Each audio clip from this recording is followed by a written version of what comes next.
Taong 2016 nang dumayo ang ating kababayan na si Jonas Sultan sa South Africa upang sagupain ang South African boxer at nooy IBF Intercontinental Super Flyweight Champion na si Makazole Tete. Si Makazole Tete ay kapatid ni Sulani Tete na dating WBO Bantamweight World Champion na tinalo ng ating kababayan na si Janriel Casimero.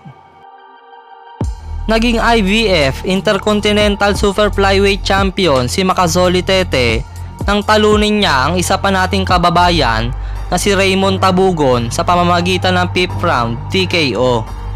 Kaya naman susubukan ni Jonas Sultan na maipaghiganti ang ating kababayan. Ngunit hindi nga ito magiging madali dahil sa hometown ni Makazole Tete gaganapin ang laban at alam naman natin na dapat in-knockout ni Sultan si Tete para masigurado ang panalo. Bago ang kanilang bakbakan ay may impresibong record si Makazole Tete na 15 wins, 1 loss, 2 draw at may 11 KO. Habang ang ating kababayan naman na si Jonas Sultan ay may record noong 11 wins, 3 losses at may 7 KO.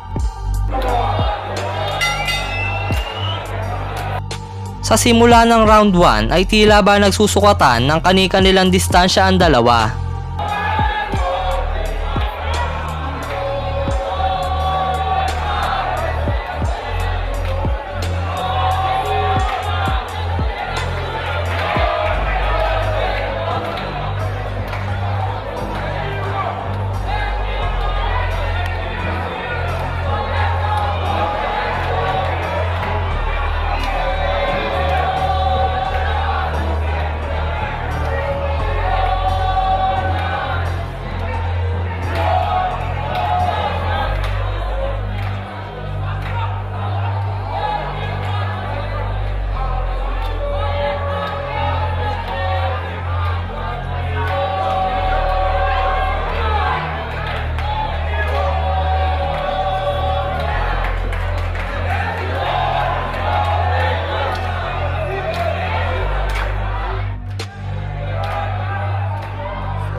Sultan Makazole Tete against the guy from Philippines. Yabonakala ukuthi ukhohlakele lo mfana.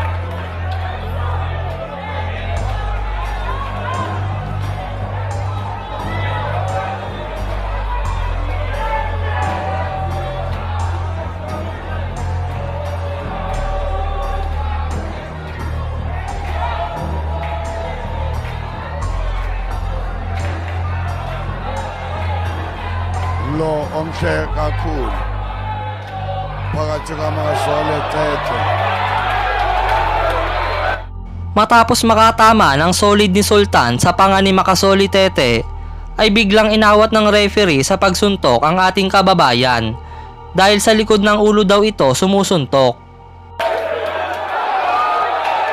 Makazole Tete no Jonas Sultan awoniswa ngoref Bamabethi England.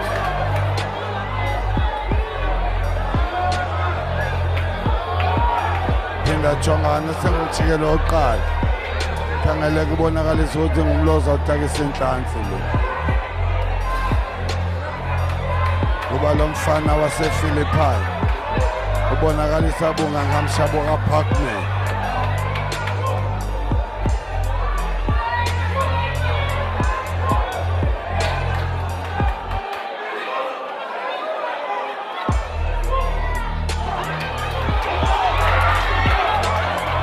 Wow, he's throwing dangerous punches as early as the first round. Yefaka lokhu indlela abaqalelwa ngayo abafana. Into yokuba bangaba ifight usibhebile emthansane yabasengxakini. Wenza kangangoko lo mfana. Into yokuba kungabikho ndlela yento yokuba zingaphuma Phela umjikelo wokuqala Waphela njalo umjikelo wokuqala. This is round number 2.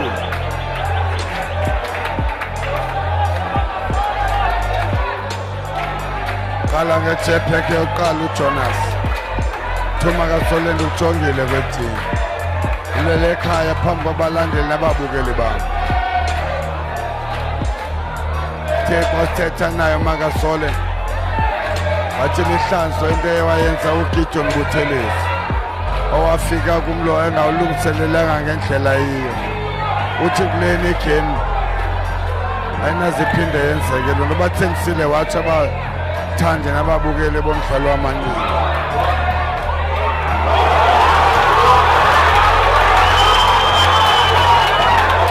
Matapos tamaan ng solidong right hook at paulanan ng suntok ni Sultan, ay tila ba nawala ng malay si Makazole Tete habang ito ay nakatayo pa.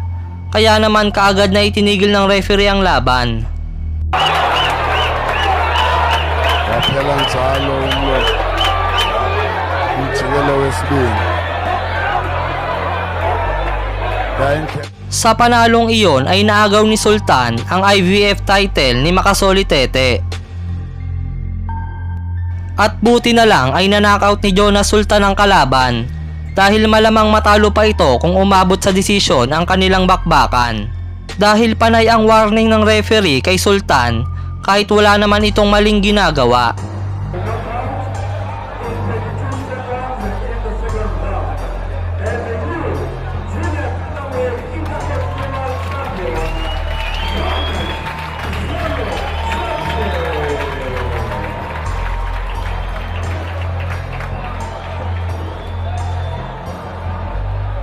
Imizuzwana nje 38.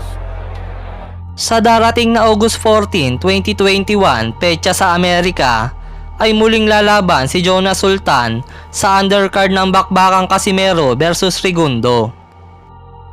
Bago tayo matapos ay shoutout muna sa ating mga tagapanood. Hanggang dito na lang mga boss. Sana nagustuhan nyo ang ating video. Salamat sa panonood.